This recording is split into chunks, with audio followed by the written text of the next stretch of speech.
ಕರ್ನಾಟಕಕ್ಕೆ 48 ಗಂಟೆಗಳ ಮಹಾ ವಾರ್ನಿಂಗ್ ಕೊಟ್ಟ ವರುಣಾಸುರ. ಬ್ರಹ್ಮಗಿರಿ ತಪ್ಪಲಲ್ಲಿ ಸಂಭವಿಸುತ್ತಾ ಭಯಂಕರ ಮೇಘಸ್ಫೋಟ. ಕೆರಳುತ್ತಾ ಇದೆ ಕುಮಾರಧಾರ. ಹೆಚ್ಚಾಯಿತು ನೇತ್ರಾವತಿಯ ಆರ್ಭಟ. ಎಚ್ಚರ ಕರ್ನಾಟಕ, ಕಟ್ಟೆಚ್ಚರ. ಇದುವೇ ಈ ಹೊತ್ತಿನ ಫೋಕಸ್ 18. 48 ಗಂಟೆ ರಣಭೀಕರ ಮಳೆ. ನಾನ್ ಶರ್ಮಿತಾ ಶೆಟ್ಟಿ. ದೃಶ್ಯ 1 ಪ್ರವಾಹಕ್ಕೆ ಸಿಕ್ಕಿ ಜಸ್ಟ್ ಮಿಸ್ ಆದ.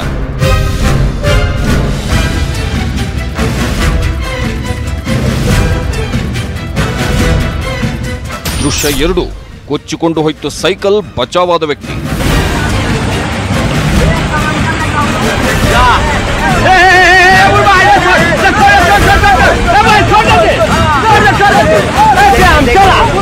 ದೃಶ್ಯ 3 ಕುಸಿಯಿತು ನಿಂತ ನೆಲ, ಕೊಚ್ಕೊಂಡು ಹೋದ್ರು ಜನ.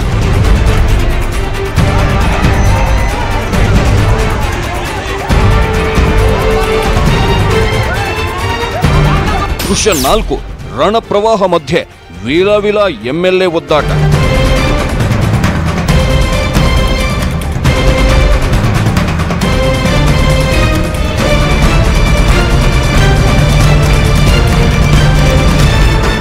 ದೃಶ್ಯ 5 ಉಕ್ಕಿ ಬಂತು ನದಿ, ಸಾವಿನ ಅಂಚಿಗೆ ಸಿಲುಕಿದ ವೃದ್ಧ.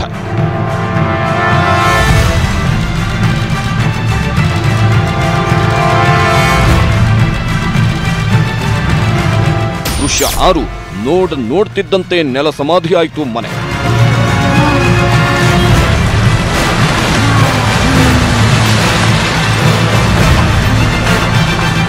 ದೃಶ್ಯ 7 ಸಾವಿನ ಭಯ ಹುಟ್ಟಿ ಹಾಕ್ತು ಗುಡ್ಡ ಕುಸಿತ.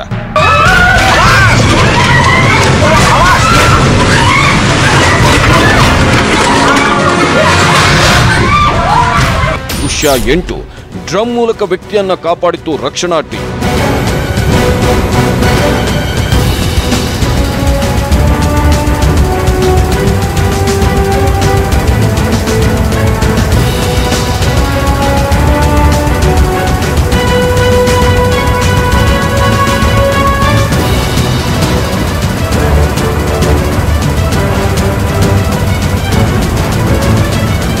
ದೃಶ್ಯ 9 ಗುಡ್ಡ ಕುಸಿತಕ್ಕೆ ಎದ್ದು ಬಿದ್ದು ಓಡಿದ್ರು ಜನ.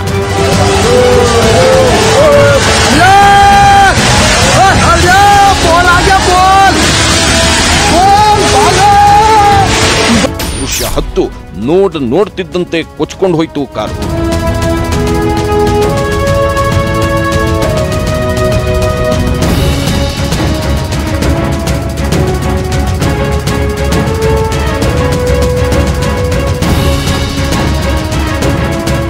ಹೀಗೆ ನಿಂತ ನೆಲ ಕುಸಿತಾ ಇದೆ. ನೋಡ್ತಿದ್ದಂತೆ ರಸ್ತೆ ಬಿರುಕು ಬಿಡ್ತಾ ಇದೆ.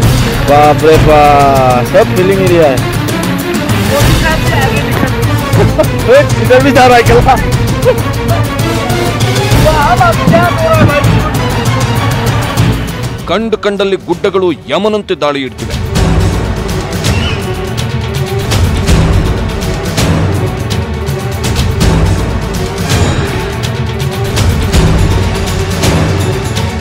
ಹೇಳಬೇಕು ಅಂದ್ರೆ ಭಾರತದೆಲ್ಲೆಡೆ ಪ್ರಕೃತಿ ರೌದ್ರ ನರ್ತನವಾಡ್ತಾ ಇದೆ.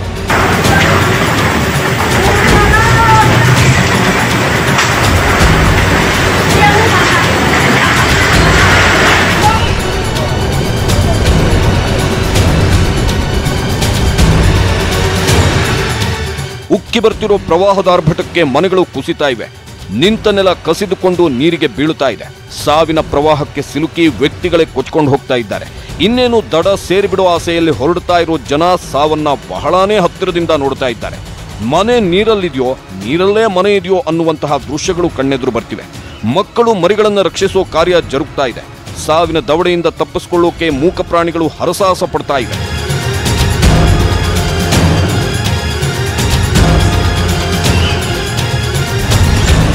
ಇಂತಹ ಭಯಂಕರ ಪ್ರಳಯ ದೃಶ್ಯಗಳು ದೇಶದ ನಾನಾ ರಾಜ್ಯದಲ್ಲಿ ಕಂಡು ಬರ್ತಿದೆ. ಅದರಲ್ಲೂ 4 ರಾಜ್ಯದ ಪರಿಸ್ಥಿತಿ ಕೊರೋನಾ ಸಂಕಷ್ಟದ ನಡುವಲ್ಲೂ ಹೇಳುತ್ತಿರುವುದಾಗಿದೆ. ಒಂದು ಕಡೆ ಗುಡ್ಡಗಳು ಕುಸಿತ ಮನೆಗಳ ಮೇಲೆ ಬೀಳ್ತಾ ಇದ್ರೆ, ಮಗದೊಂದು ಕಡೆ ಮನೆಗೆ ನೀರು ನುಗ್ಗಿ ರಣ ಪ್ರವಾಹ ಸಾವಿನ ಭಯ ಹುಟ್ಟು ಹಾಕ್ತಿದೆ. ಅಷ್ಟೇ ಯಾಕೆ ಹೆದ್ದಾರಿಗಳಲ್ಲೂ ರಣ ಭಯಂಕರ ಗುಡ್ಡ ಕುಸಿತ ಉಂಟಾಗ್ತಿದೆ.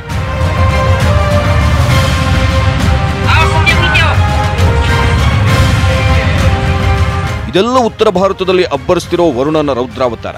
ಸದ್ಯಕ್ಕೆ ಉತ್ತರ ಭಾರತದ ಹಲವು ರಾಜ್ಯದಲ್ಲಿ ಹೇಳುತ್ತಿರದ ಪ್ರಕೃತಿ ವಿಕೋಪ ಎದುರಾಗಿದೆ ನಿಜ. ಉತ್ತರ ಭಾರತದಲ್ಲೇ 60 ಲಕ್ಷ ಜನರ ಬದುಕು ನೀರು ಪಾಲಾಗಿದೆ ನಿಜ. ಆದ್ರೀಗ ವರುಣನ ಕೆಂಗಣ್ಣು ದಕ್ಷಿಣ ಭಾರತದ ಕಡೆಯೂ ಬಿದ್ದಾಗಿದೆ. ಅದರಲ್ಲೂ ಕರ್ನಾಟಕಕ್ಕೆ ವರುಣಾಸುರ ಕೊಡ್ತಿದ್ದಾನೆ 48 ಗಂಟೆಯ ವಾರ್ನಿಂಗ್. ಹಾಗಾದ್ರೆ ಕಳೆದ ವರ್ಷದಂತೆಯೇ ಪ್ರವಾಹ ಪರಿಸ್ಥಿತಿಗೆ ಸಿಕ್ಕಿ ವಿಲವಿಲ ಒದ್ದಾಡುತ್ತಾ ಕರ್ನಾಟಕ.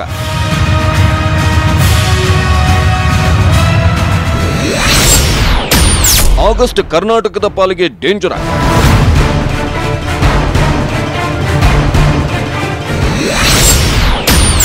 ಎರಡು 2018 ಆಗಸ್ಟ್ನಲ್ಲೇ ಕಣ್ಣೀರಿಡಿತು ಕೊಡಗು.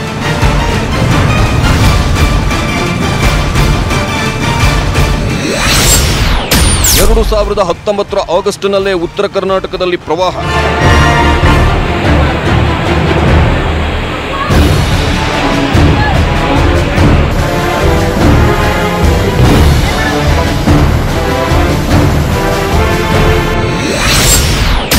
ಎರಡು 2020 ಆಗಸ್ಟ್ನಲ್ಲೇ ಶುರು ವರುಣನ ಅಬ್ಬರ. ಎಸ್, ಆಗಸ್ಟ್ ಬಂತು ಅಂದ್ರೆ ಸಾಕು, ಕರ್ನಾಟಕಕ್ಕೆ ವರುಣಾಸುರ ದಾಳಿ ಇಟ್ಬಿಡ್ತಾನೆ. ಅದಕ್ಕೆ ಈ ನೈಜ ದೃಶ್ಯಗಳೇ ಸಾಕ್ಷಿ. ಅದರಲ್ಲೂ 2018ರಲ್ಲಿ ಅರ್ಧಕ್ಕರ್ಧ ಕೊಡಗು ಸರ್ವನಾಶವಾಗಿದ್ದು ಕೂಡ ಆಗಸ್ಟ್ ತಿಂಗಳ ಮಳೆಯಿಂದಾನೆ. ಯಾಕಂದ್ರೆ 2 ವರ್ಷದ ಹಿಂದೆ ಸುರಿದ ಆಗಸ್ಟ್ ತಿಂಗಳ ಮಳೆ ಅಂತಿಂಥ ಮಳೆಯಾಗಿರಲಿಲ್ಲ. 100 ವರ್ಷದಲ್ಲೇ ಕಂಡು ಕೇಳರಿಯದ ಮಳೆಯಾಗಿತ್ತು. ಕಂಡಲ್ಲಿ ಕುಸಿತಾ ಇದ್ದ ಗುಡ್ಡಗಳನ್ನ ನೋಡಿದ್ದ ಕೊಡಗು ಜನ ಕಣ್ಣೀರಲ್ಲಿ ಕೈ ತೊಳಿತಾ ಇದ್ರು. ಹಿಂಗಾಗಿ ಇವತ್ತಿಗೂ ಒಂದು ಗುಡ್ಡ ಕುಸಿತ ಕಂಡ್ರು ಇಡೀ ಕೊಡಗಿಗೆ ಭಯ ಶುರುವಾಗುತ್ತೆ. ಅದರಲ್ಲೂ ಇತ್ತೀಚೆಗೆ ಕೊಡಗಿನಲ್ಲೇ ಸಂಭವಿಸಿತ್ತೊಂದು ಭಯಂಕರ ಗುಡ್ಡ ಕುಸಿತ.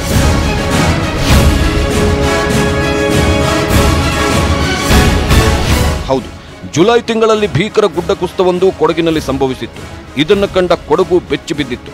ಯಾಕಂದ್ರೆ ಕೊಡಗಿನಲ್ಲೇ ಅಲ್ಲ, ಉತ್ತರ ಕರ್ನಾಟಕದ ಕೆಲವೆಡೆಯೂ ಅಬ್ಬರಿಸಿತ್ತು ಭೀಕರ ಮಳೆ. ಆ ಭೀಕರ ಮಳೆಗೆ ಕಲಬುರಗಿಯಲ್ಲಿ ಬೈಕ್ ಸವಾರನೊಬ್ಬ ಕೊಚ್ಕೊಂಡು ಹೋದ ಘಟನೆ ನಡೆದಿತ್ತು. ಅದೇ ಕಲಬುರಗಿಯಲ್ಲೇ ಓಮ್ನಿ ಕಾರ್ ಒಂದು ಸಿಲುಕಿ 5 ಜನ ಜೀವ ಉಳಿಸ್ಕೊಳ್ಳೋಕೆ ಹರಸಾಹಸ ಪಟ್ಟಿದ್ರು. ಇಂಥ ಹೊತ್ತಲ್ಲೇ ಒಂದಲ್ಲ ಎರಡಲ್ಲ ಬರೋಬ್ಬರಿ 48 ಗಂಟೆಗಳ ಕಾಲ ಕರ್ನಾಟಕವನ್ನ ಬಿಟ್ಟು ಬಿಡದೆ ವರುಣ ಕಾಡ್ತಾನೆ ಅಂತ ಭಾರತೀಯ ಹವಾಮಾನ ಇಲಾಖೆ ಎಚ್ಚರಿಸ್ತಾ ಇದೆ. ಹಿಂಗಾಗಿ ಈಗ ಕರ್ನಾಟಕದ 22 ಜಿಲ್ಲೆಗಳಲ್ಲಿ ಶುರುವಾಗಿದೆ ಜಲಭೀತಿ.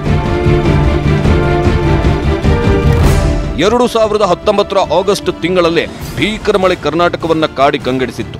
ಉತ್ತರ ಕರ್ನಾಟಕದ ಹಲವು ಜಿಲ್ಲೆಗಳು ಜಲಾವೃತವಾಗಿದ್ದು 5 ದಿನದಲ್ಲಿ ಸುರಿದ ಭೀಭತ್ಸ ಮಳೆಗೆ 12 ಜಿಲ್ಲೆ ಜಲಾಹುತಿಯಾಗೋಗಿತ್ತು. 20 ಜನ ಸಾವನ್ನಪ್ಪಿಬಿಟ್ಟಿದ್ರು. ನಂತರ ಆಗಸ್ಟ್ 19ರವರೆಗೂ ಸುರಿದ ಮಳೆಯಿಂದಾಗಿ ಸುಮಾರು 69ಕ್ಕೂ ಅಧಿಕ ಜನ ಸಾವನ್ನಪ್ಪಿದ್ರು. ಬರೋಬ್ಬರಿ 2,000 ಹಳ್ಳಿ ನೀರಲ್ಲಿ ಮುಳುಗಿ ಹೋಗಿತ್ತು. ಪ್ರವಾಹದಬ್ಬರಕ್ಕೆ ಸಿಕ್ಕ 5 ಲಕ್ಷ ಕುಟುಂಬ ಬೀದಿಗೆ ಬಿದ್ದಿತ್ತು. ಇದುವರೆಗೂ ಅದೆಷ್ಟೋ ಕುಟುಂಬ ಕಳೆದ ವರ್ಷ ಅನುಭವಿಸಿದ ನೋವಿನಿಂದಲೇ ಹೊರಬಂದಿಲ್ಲ. ಆಗಲೇ ಮತ್ತೆ ಶುರುವಾಯಿತು ನೋಡಿ ವರುಣನ ಅಬ್ಬರ ಆರ್ಭಟ. ಕರ್ನಾಟಕಕ್ಕೆ ಹಿಡಿತ ವರುಣ ಗ್ರಹಣ.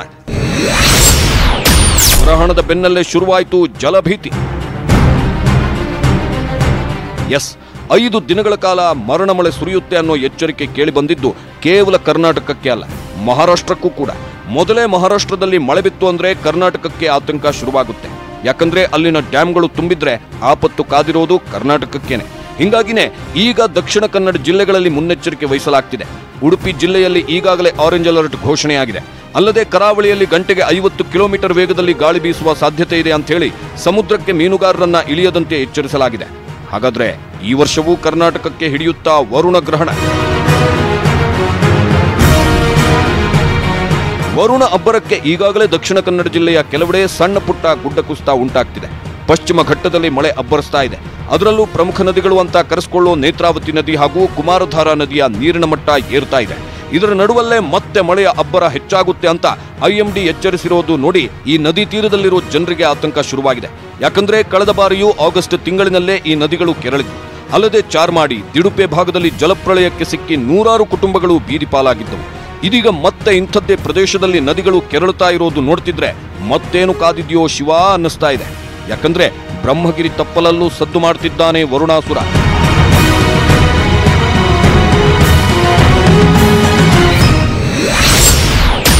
ಬೆಚ್ಚಿದ ಬ್ರಹ್ಮಗಿರಿ ತಪ್ಪಲು, ದಂಗಾದ ತಲಕಾವೇರಿ.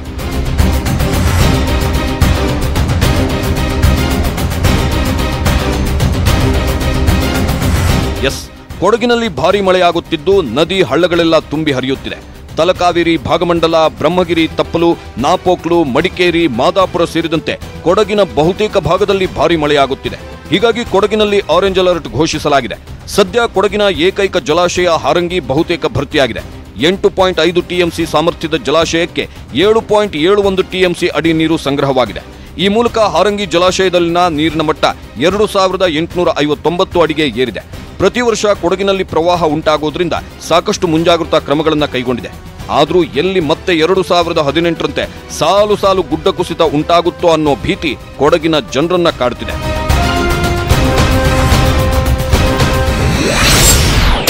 51 ಲಕ್ಷ ಜನರಿಗೆ ಪ್ರಾಣಾಂತಕ ಪ್ರವಾಹ ಭಯ.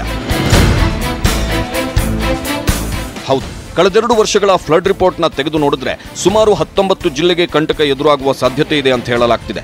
ಅಲ್ಲದೆ 51 ಲಕ್ಷ ಜನರಿಗೆ ಆಪತ್ತು ಅನ್ನೋ ಆತಂಕವೂ ಶುರುವಾಗ್ತಿದೆ. ಯಾಕಂದ್ರೆ ಕೊಯ್ನಾ ಡ್ಯಾಂನಿಂದ 17,000 ಕ್ಯೂಸೆಕ್ ನೀರು ಬರುವ ಸಾಧ್ಯತೆ ಇದೆ. ಇದರಿಂದ ಸುಮಾರು 1900 ಗ್ರಾಮಕ್ಕೆ ಜಲಸಂಕಷ್ಟ ಎದುರಾಗುವ ಭೀತಿ ಇದೆ. ಹೀಗಾಗಿ ರಾಜ್ಯ ಸರ್ಕಾರ ಕಳೆದೊಂದು ವಾರದಿಂದಲೇ ಸಿದ್ಧತೆ ನಡೆಸ್ತಾ ಬಂದಿದೆ. ಆದರೂ ಕರ್ನಾಟಕಕ್ಕೆ ಕೊರೋನಾ ಸಂಕಷ್ಟದ ನಡುವಲ್ಲೇ ವರುಣ ದಾಳಿ ಇಡ್ತಿರೋದು ಇನ್ನಷ್ಟು ಸಾವಿನ ಭಯ ತಂದಿದೆ. ಅದರಲ್ಲೂ ಈಗ ಎಚ್ಚರವಾಗಿರಬೇಕಿರೋದು ರಾಜ್ಯ ರಾಜಧಾನಿ ಬೆಂಗಳೂರು.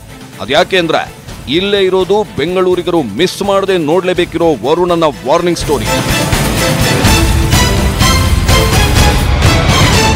ಬೆಂಗಳೂರಿಗೂ ಕಾದಿದೆಯಾ ಜಲಕಂಟಕ? ಮೊದಲೇ ಕೊರೋನಾ ಕೂಪಕ್ಕೆ ಸಿಲುಕಿರೋ ಬೆಂಗಳೂರು ಕೂಡ ವರುಣನ ಕೆಂಗಣ್ಣಿಗೆ ಗುರಿಯಾಯ್ತಾ? 218 ಪ್ರದೇಶಗಳಿಗೆ ಶುರುವಾಗಿದೆಯಾ ಜಲಭೀತಿ? ಇಷ್ಟಕ್ಕೂ ಯಾವುದು ಆ 218 ತಗ್ಗು ಪ್ರದೇಶ ಅಂದ್ರ? ಈ ಕುರಿತ ಮಾಹಿತಿ ಕೊಡ್ತೀವಿ ಒಂದು ಬ್ರೇಕ್ ಆದ್ಮೇಲೆ. ಬೇರೆ ಬೇರೆ ರಾಜ್ಯಗಳಲ್ಲಿ ಆಗ್ತಿರೋ ಮಳೆ ಬೆಂಗಳೂರಲ್ಲಿ ಆದ್ರೆ ನಿಜಕ್ಕೂ ಬೆಂಗಳೂರಿಗರ ಸ್ಥಿತಿ ಏನಾಗುತ್ತೋ ಗೊತ್ತಿಲ್ಲ. ಯಾಕಂದ್ರೆ ಬೆಂಗಳೂರಲ್ಲಿ ಮಳೆ ಅದೆಂತ ಅವಾಂತರ ಸೃಷ್ಟಿ ಮಾಡುತ್ತೆ ಅನ್ನೋದಕ್ಕೆ ಸಾಕಷ್ಟು ದೃಶ್ಯಗಳು ಸಾಕ್ಷಿಯಾಗಿದೆ. ಇದೀಗ ಮತ್ತೆ ಬೆಂಗಳೂರಿಗೆ ಕೇಳಿ ಬಂದಿದೆ ನೋಡಿ ವರುಣನ ವಾರ್ನಿಂಗ್. ಎಚ್ಚರ, ಬೆಂಗಳೂರು ಕಟ್ಟೆಚ್ಚರ.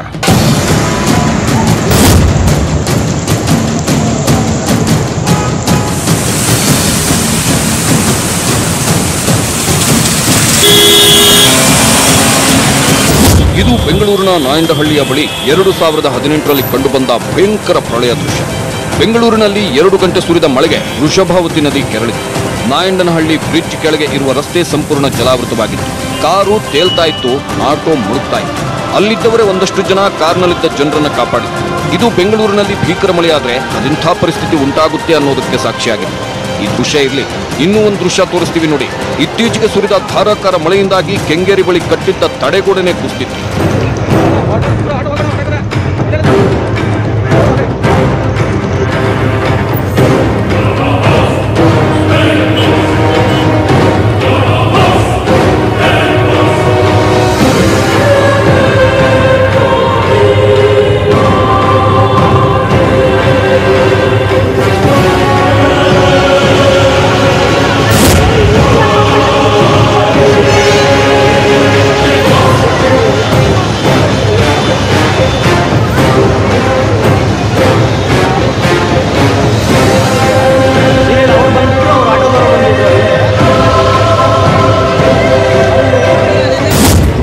ಯಾಕಪ್ಪ ತೋರಿಸ್ತಾ ಇದ್ದೀವಿ ಅಂದ್ರೆ ಬೆಂಗಳೂರಿನಲ್ಲಿ ಸಣ್ಣ ಪ್ರಮಾಣದ ಮಳೆಯಾದರೂ ದೊಡ್ಡ ಅವಾಂತರ ಸೃಷ್ಟಿಯಾಗುತ್ತೆ.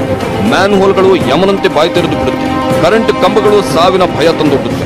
ಎಲೆಕ್ಟ್ರಾನಿಕ್ ಸಿಟಿ ರಸ್ತೆ, ಏರ್ಪೋರ್ಟ್ ರಸ್ತೆ, ಹೆಬ್ಬಾಳ, ಕೆಂಗೇರಿ, ಚಿಕ್ಕಪೇಟೆ, ಕೆಆರ್ ಮಾರ್ಕೆಟ್ ಸೇರಿದಂತೆ ಹಲವು ಪ್ರದೇಶಗಳಲ್ಲಿ ಜಲನರ್ತನ ಶುರುವಾಗುತ್ತೆ. ಯಾಕಂದ್ರೆ ಬೆಂಗಳೂರಿನಲ್ಲಿದೆ 218 ತಗ್ಗು ಪ್ರದೇಶ. ಹಿಂಗಾಗಿನೇ ಈಗ IMD ಬೆಂಗಳೂರಿಗೆ ಕೊಟ್ಟ ಮಳೆಯ ಎಚ್ಚರಿಕೆ ಬೆಂಗಳೂರಿಗೆ ಪುಕ ಉಂಟು ಮಾಡಿದೆ.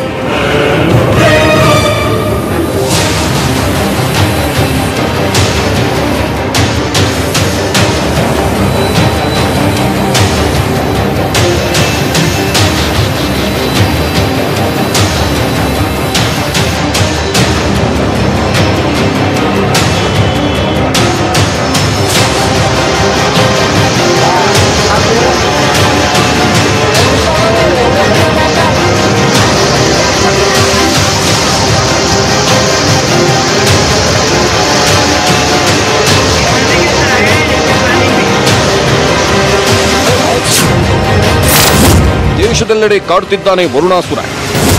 ದೇಶದ ಹಲವೆಡೆ ಪ್ರವಾಹ ಪರಿಸ್ಥಿತಿ ಉಂಟಾಗ್ತಿದ್ದು ಅಸ್ಸಾಂ ಸ್ಥಿತಿ ಹೇಳುತ್ತಿರುತ್ತಾಗಿದೆ. ಅಸ್ಸಾಂನ 30 ಜಿಲ್ಲೆ ಬರೋಬ್ಬರಿ 30 ಜಿಲ್ಲೆ ಜಲಸಂಕಷ್ಟಕ್ಕೆ ಸಿಲುಕಿದೆ ಅಂದ್ರೆ ಊಹಿಸಿಕೊಳ್ಳಿ, ಅಲ್ಲಿನ ಪರಿಸ್ಥಿತಿ ಇನ್ನಷ್ಟು ಕಷ್ಟವಾಗಿರುತ್ತೆ ಅಂತ. ಮೇ 22ರಿಂದ ಎಡೆಬಿಡದೆ ಸುರಿತಾನೇ ಇರೋ ಮಳೆಯಿಂದಾಗಿ ಅಸ್ಸಾಂ ರಾಜ್ಯ ಒಂದರಲ್ಲೇ 109ಕ್ಕೂ ಅಧಿಕ ಮಂದಿ ಸಾವನ್ನಪ್ಪಿದ್ದಾರೆ. ಅದರಲ್ಲೂ 9 ಲಕ್ಷ ಜನರ ಬದುಕು ಸಂಪೂರ್ಣ ಹೊಸದರಿಂದ ಶುರು ಮಾಡಬೇಕಾದ ಸ್ಥಿತಿ ಉಂಟಾಗಿದೆ. ಇದಕ್ಕೆಲ್ಲ ಕಾರಣ ಅಸ್ಸಾಂನಲ್ಲಿ ಉಕ್ಕಿ ಹರಿತಾ ಇರೋ ಬ್ರಹ್ಮಪುತ್ರ ನದಿ.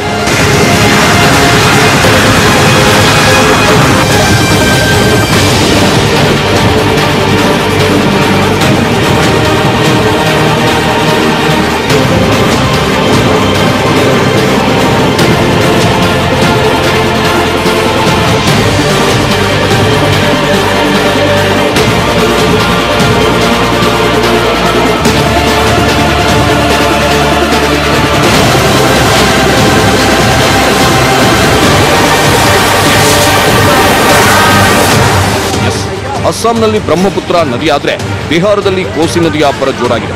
ಈಗಾಗಲೇ ಬಿಹಾರದಲ್ಲೂ 100ಕ್ಕೂ ಅಧಿಕ ಮಂದಿ ಮಳೆಯಿಂದಾಗಿ ಮೃತಪಟ್ಟಿದ್ದು, ಹತ್ರ 50 ಲಕ್ಷ ಮಂದಿಯ ಬದುಕು ಜಲಾಹುತಿಯಾಗೋಗಿದೆ. 14 ಜಿಲ್ಲೆಯಲ್ಲಿ 10 ಅಡಿಗೂ ಹೆಚ್ಚು ನೀರು ತುಂಬಿದೆ ಅಂದ್ರೆ ನೀವೇ ಊಹಿಸಿ ಬಿಹಾರದ ಕಥೆ ಏನಾಗ್ತಿರ್ಬೇಡ ಅಂತ. ಅಸ್ಸಾಂ ಬಿಹಾರದಲ್ಲಷ್ಟೇ ಅಲ್ಲ, ಸಿಕ್ಕಿಂನಲ್ಲಿ ಮಳೆಯಿಂದಾಗಿ ಮನೆಗಳು ಕುಸಿತಾ ಇವೆ. ಹಿಮಾಚಲ ಪ್ರದೇಶದಲ್ಲಿ ನದಿಗಳು ಉಕ್ಕಿ ಸಾವಿನ ನರ್ತನವಾಡುತ್ತಿದೆ. ಉತ್ತರಾಖಂಡದಲ್ಲಿ ಹೆದ್ದಾರಿಗಳಲ್ಲಿ ಗುಡ್ಡಗಳು ಕುಸಿತಾ ಇವೆ. ಹೀಗೆ ದೇಶದ 8ರಿಂದ 10 ರಾಜ್ಯಗಳಲ್ಲಿ ಪ್ರಕೃತಿ ರುದ್ರ ತಾಂಡವವಾಡುತ್ತಿದೆ. ಇಂಥ ಹೊತ್ತಲ್ಲೇ IMD ದೇಶದ ನಾನಾ ರಾಜ್ಯಕ್ಕೆ 48 ಗಂಟೆಯ ವರುಣನ ವಾರ್ನಿಂಗ್ ನೀಡಿದೆ. ಹಾಗಾದ್ರೆ ಇನ್ನೂ 48 ಗಂಟೆಯಲ್ಲಿ ಅದೆಂಥ ಜಲಪ್ರಳಯ ಸೃಷ್ಟಿಯಾಗಬಹುದು? ವೀಕ್ಷಕರೇ, ಈ ಹಿಂದೆ 48 ಗಂಟೆಗಳ ವಾರ್ನಿಂಗ್ ಬಂದಾಗ್ಲೆಲ್ಲ ಅದೆಂತ ಪ್ರವಾಹ ಎದುರಾಗಿತ್ತು ಗೊತ್ತಾ? ಮುಂಬೈನ 48 ಗಂಟೆಯಲ್ಲಿ ಮರಣ ಮಳೆ ಅದ್ಯಾವ ಮಟ್ಟಕ್ಕೆ ಮುಳುಗಿಸಿ ಬಿಟ್ಟಿತ್ತು ಗೊತ್ತಾ? ಆ ಕುರಿತಂತೆ ರಿಪೋರ್ಟ್ ನೋಡೋಕು ಮುಂಚೆ ಚಿಕ್ಕದೊಂದು ಬ್ರೇಕ್. ಮಾನ್ಸೂನ್ ಸೀಸನ್ ಶುರುವಾಗಿದ್ದೇ ಆಗಿದ್ದು ಭಾರತದ ಎಲ್ಲ ಕಡೆ ಭಯಂಕರ ಪ್ರವಾಹ ದೃಶ್ಯಗಳು ಕಂಡು ಬರ್ತಾನೆ ಇದೆ. ಆದ್ರೆ 48 ಗಂಟೆಗಳ ವಾರ್ನಿಂಗ್ ಕರ್ನಾಟಕವನ್ನೇ ಅಲ್ಲ, ಮುಂಬೈನೂ ನಡುಗಿಸ್ತಾ ಇದೆ. ಯಾಕಂದ್ರೆ ಈಗ ಮುಂಬೈಗೂ 48 ಗಂಟೆಯ ವಾರ್ನಿಂಗ್ ನೀಡಲಾಗಿದೆ. ಈ ಹಿಂದೆ ಇದೇ 48 ಗಂಟೆಯ ವಾರ್ನಿಂಗ್ ಕೊಟ್ಟಾಗಲೇ ಮುಳುಗಿತ್ತು ನೋಡಿ ಮುಂಬೈ.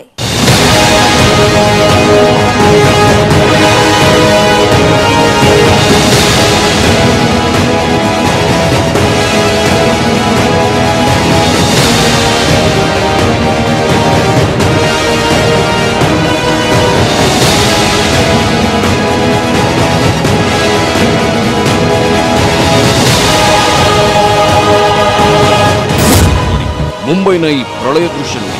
ಇದು 2005ರ ಪ್ರವಾಹ ಸನ್ನಿವೇಶ.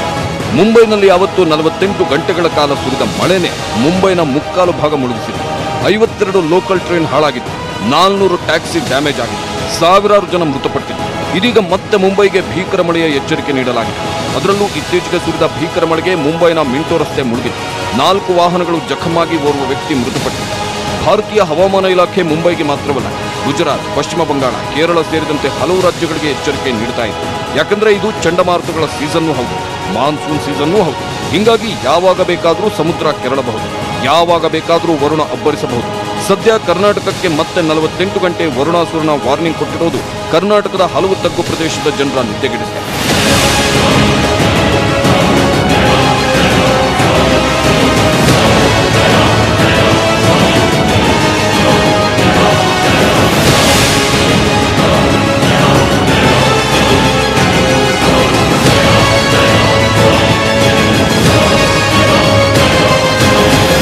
ಒಟ್ಟಾರೆ ಭಾರತದೆಲ್ಲೆಡೆ ವರುಣಾಸುರನ ಅಬ್ಬರ ಆರ್ಭಟ ಜೋರಾಗಿತ್ತು. ಈಗಾಗಲೇ ಹತ್ತತ್ರ 300 ಮಂದಿಯನ್ನ ವರುಣ ನುಂಗಿ ಹಾಕಿದ್ದಾರೆ. ಲಕ್ಷಾಂತರ ಹೆಕ್ಟೇರ್ ಕೃಷಿ ಭೂಮಿಯನ್ನ ಸರ್ವನಾಶಗೊಳಿಸಿದ್ದಾರೆ. ಸಾವಿರಾರು ಮನೆಯನ್ನ ಜಲಸಮಾಧಿ ಮಾಡಿದ್ದು ಬರೋಬ್ಬರಿ 1 ಕೋಟಿಗೂ ಅಧಿಕ ಭಾರತೀಯರನ್ನ ಕಂಗೆಡಿಸಿದ್ದಾರೆ. ಇದೀಗ ಮತ್ತೆ 48 ಗಂಟೆಯ ವಾರ್ನಿಂಗ್ ಕೊಡ್ತಿರೋ ವರುಣ ಇನ್ನೆಷ್ಟು ಜನರನ್ನ ಬಲಿ ಪಡಿತಾನೋ ಅನ್ನೋದೇ ಸತ್ಯದ ಆತಂಕ.